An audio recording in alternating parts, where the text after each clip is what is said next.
Hey guys, welcome to Debatin with the Boys. I'm Luke. I'm Alan, and today we're talking about album shows, breaking up, and reunion tours. That's bands breaking up now, not breaking up with your girlfriend. Yes. Unless you're doing that, in which case I'm sorry. Gutted.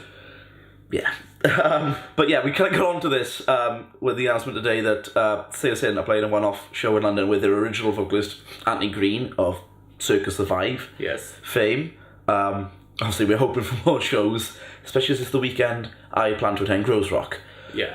That should be good. Yeah, that should be excellent anyway. But it seems like a lot of bands these days are getting back together, breaking up for like what almost seems like a too small amount of time. It seems like bands these days are definitely like peaking, breaking up, and 2 years later, if that, coming back. Yeah, some people almost consider it like a cash cow.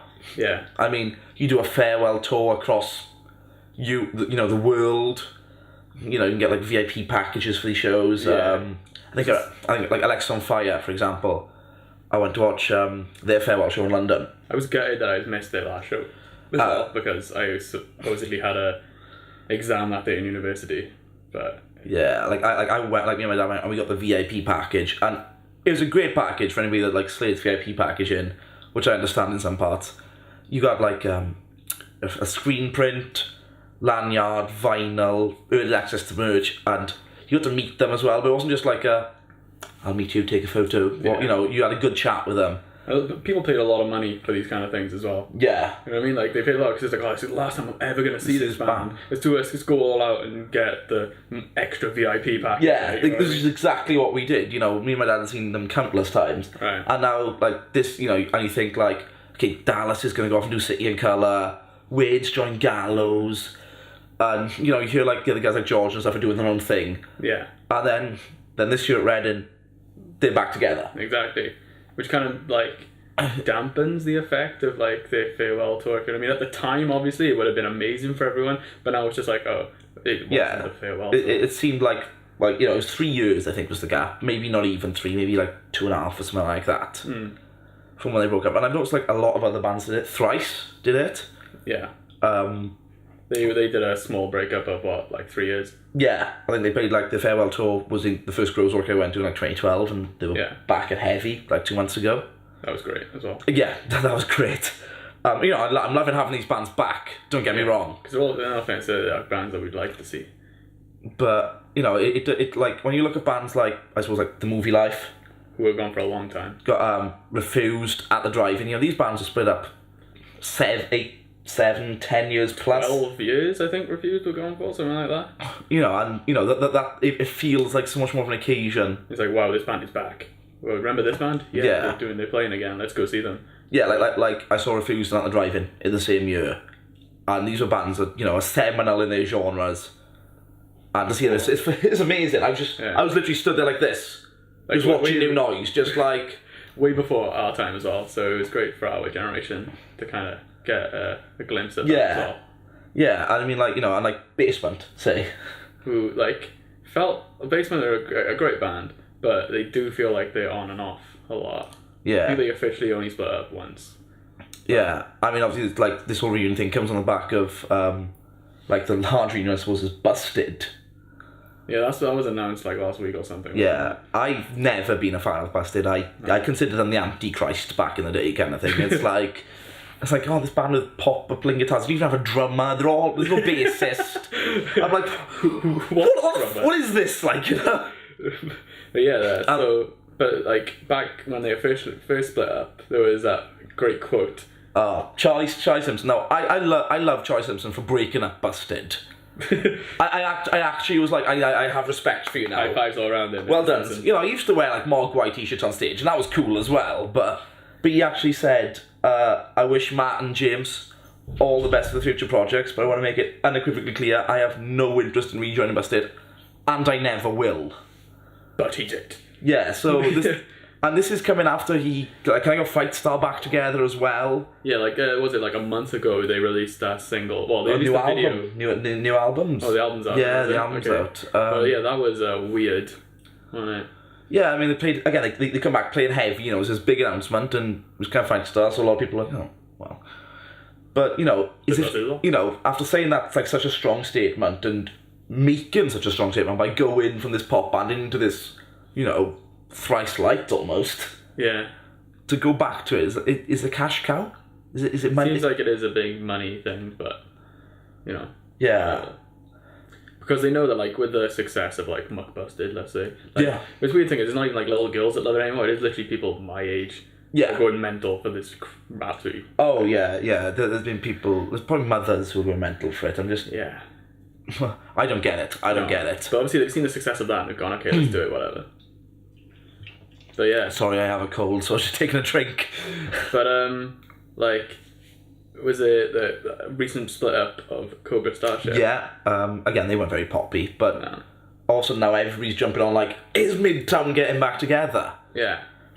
Like, Which was Gabe Supporter's old band, who are really revered in the scene, but I never remember hearing no, I never really got much about them back in the day. To be honest with you, like, did Midtown go back together? Like, it'd be alright. Like, you know what I mean? So, like, I guess what we're asking you guys is, do you think this is like, is all a cash cow these days? That people aren't moving on to like these other projects, and you know, they're just seeing seeing how one or two big bands have gone. Like, I think Refused got something like 1 million in that 1 year. Christ. I think like at Grows Rock, Scott Vogel from Terra called them out saying like, we're a proper hardcore band, you know, we do like these reunion shows, loads of money, and Dennis likes and Refused, who's staunchly socialist. Yeah, it was like, oh well, I've made enough money for my family now. You know, I own my own house, and it's like, which is rare in Sweden, so I understand. So it was just like, you know, my kids can go through university fine now. You know, I don't have to worry. I guess that's, is that selling out, or is that just being? I think it's his age more than anything. Yeah. You know, it's like he's got bigger priorities. I think I was in that position, I'd have done the same. Exactly. I wouldn't have worried about my punk ideals or anything. Talking about like cash cows and stuff, like album tours. Yeah. Like, you know, there's been a whole bunch of album tours over the last few years, like 5 years now. Yeah. They've become a thing. I think they're officially a thing now. Exactly. Like when we were at Heavy Fest in August, there was 3 album sets over 2 days, wasn't there? Yeah. It was a small festival as well. Yeah, Heavy Fest's like there's about 5,000 people there. I think you get about, across the 2 days, there's probably about 40 bands, give or take. Maybe a little more. If you think about it. But, yeah. But yeah, it was like there was the Get Up Kids. Yeah, they did something right home, but I think it was like the 15th anniversary or the something like that. Definitely not 20th, probably 15th anniversary was spelled. And then you had Full of Troy doing Doppelganger. Yeah, which was also a reunion, by the way. Just want to throw that in there, because Thomas Erak's been playing with Chiodos. Yes. That was good. And then the Coheed headlining doing and Keeping His Secrets in Full, which was phenomenal. Yeah, that was great. You know, that's one of those ones that I was glad I was there. Yeah, it was really good to be But I mean, like, obviously Coheed a couple of years ago in London did Neverender, which was, I think they did 4 nights, either 4 nights or 2 nights.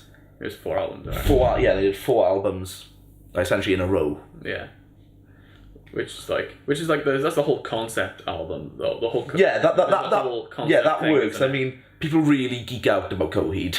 I understand why they do it in like London, which is like, you know, capital big area. Yeah, you know, people travel to it. But like we said, say you're sitting the one gig they're playing. Where is it? In London. London. Exactly. But then you do get like people like Moose Blood, who released an album and then like 6 months later did an album tour. Yeah, and I mean, I get when you put a new album out or any, it's a debut album, you were gonna want to play most songs off that album for people to get into it and enjoy the live and whatever. Yeah, buy it, buy it at the merch desk. But to do like an album from beginning to end, back to back, like 6 months after its release, like 6 to 8 months after its release, it it's a bit weird. It's great as a band, they are. Yeah, and it's a great album. I recommend you check it out. But it's just weird to have only one album out and then go, oh, we're gonna just play this. Yeah. Like in order for a full tour. For a full tour. Like when we saw them on that tour, they didn't play anything off the EPs. Off the EPs at all. It was literally just the album from start to finish. Yeah, yeah, and like, did there come a point should we be allowed to say what albums deserve tours? I don't know. you know, like I mean, like Brand New in America, Brand New last year, I think, did 2 nights East Coast, 2 nights West Coast, where they played an album each night. Yeah. And yeah, I'd love to have gone to. I wouldn't go to any of those shows. Yeah. But like definitely gone particularly. I would have gone to the Deja personally. I'd love to see that. But you know, if somebody like I think Hidden in Plain View did it. Yeah. Yeah, I think earlier in the year Hidden in Plain View did like Life in Dreaming in full, and it's kind of like it's a nice album and all that, but is it really deserving of an album tour? Album tours should be like milestone anniversaries, and you can only ever get away with it once as well. You know what I mean? So you can do like if you want to do the 5-year, you can't do a 10-year. Yeah. You know what I mean? If you do a 10-year, you can't really do a 50. Yeah, 20. Yeah, like I think if you did like 10. When you do get to that stage of a band, anyway, you're gonna have such a you tend to have a massive following if you're still together for that long. Like you know what I mean? Whatever the hell you want by that point, but yeah. But then you look at some other artists. Like when we went to Slam Dunk this year and saw the Wonder play, they were like, it was like 5 years or so. It was longer than that. It was like it's been X amount of years since the Upside. So we're just gonna play a bunch of Upside songs thrown into our set. And it was like they didn't play it in order. They just played stuff off like all their albums. They played a couple new ones, but the majority of it was like Upside songs. And I think it was really good. I think Every Time I Die, you were doing a bit of a residency in London. It's not like an album residency. I think they're just playing different sized venues every night. Oh yeah. And they've got the Old Blue Last, but I think like Keith come out and says like we're gonna do a load of old stuff for that one. We're gonna do like Last Night in Town stuff. And So you know, like, when do you guys think that albums are deserving of? Are there any albums you would love to see? And also, are there any bands that you think should get back together? Yeah, I mean, like I think I've seen the most surprising one that isn't back together is My Chemical Romance, and I can probably see it about a year or two down the line when it's the 10th anniversary of the Black Parade, if I'm honest. Yeah. That's what I'm thinking. But I'm surprised they're not back together. Yeah. Or are there any bands you'd love to break up? Yes, there's many. Looking at you. Busted. Already. Controversial. Ooh. But yeah, let us know what you guys think in the comments. Subscribe, as always. And we'll see you next time. Thanks for watching. Thank you. Cheers.